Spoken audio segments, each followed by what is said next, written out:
What is freedom according to Immanuel Kant? Immanuel Kant is a German philosopher who lived from 17-something to 18-something. And Immanuel Kant is the discoverer or inventor of a normative ethical theory called deontology. And in deontology, your goal is to act according to rules that are given to you by reason and rationality. So according to Kant, how is it possible for you to be free? And what is freedom according to Immanuel Kant?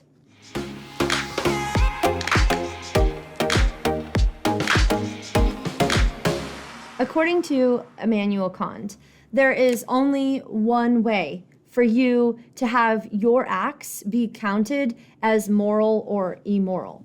When you are trying to evaluate somebody for their moral worth, you can do one of two major things. One is to praise them, and the other one is to blame them. If someone does something unethical, then they are morally blameworthy, worthy of moral blame. And for you to blame them, you have to know what they did, and you have to know that what they did was wrong. So when we're talking about moral evaluation, it's better for us to talk about your actions as blameworthy or praiseworthy, rather than whether you actually got praise or blame for the act. Because to praise or blame someone for the act, we have to know what they did and know what they did was wrong. Let's think about praiseworthiness. When you do the right thing, you are worthy of praise. When you do the wrong thing, you are worthy of blame. How do you know what the right thing is and what the wrong thing is? According to Immanuel Kant, we figure that out through the categorical imperative.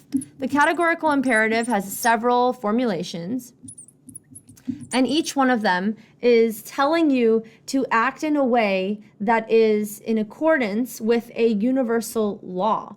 And if you're acting in accordance with a law, with a rule, with a maxim, then how is your act free? How does the categorical imperative result in you being free? Well, according to Immanuel Kant, your actions cannot be counted as praiseworthy or blameworthy if you were forced to do that act. If you see a poor person and you feel emotionally compelled to give them food or money or toys or something, then your emotions are what caused you to do that act. You are not free. You are a slave to your emotions because it was like instinct making you do that thing.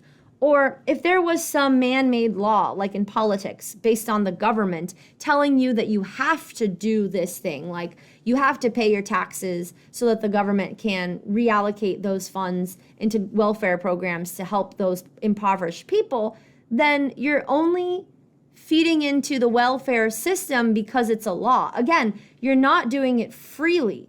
The only way for you to do something that can be called praiseworthy or blameworthy is if you do it for the reason of your reason. Your own reason and rationality told you that it is the right thing to do, and that's why you are doing it. According to Immanuel Kant, it can still be not praiseworthy for you to feed impoverished people if you're doing it for a bad reason. Like you are giving a homeless person food, but only because someone tells you to, only because someone requires you to, only because you're emotionally compelled to, or only to impress the person that you're with. Freedom for Immanuel Kant is the acts that you are doing because you understand with your mind that they are the right things to do. This word is very important. Autonomous. Autonomous. It comes from the Greek auton and nomos. Auton means self-governing. Autonomous means self-governing. And when you come up with your own maxims or rules or standards for action, and then you follow those rules that you came up with because you understand that they're correct, that's how you're free. And so it turns out for Immanuel Kant, the only way for your act to be blameworthy or praiseworthy, to be called ethical or unethical, is if you do it freely And you are only free if you are doing some action because it is the result of you thinking about what's the right thing to do and realizing the categorical imperative.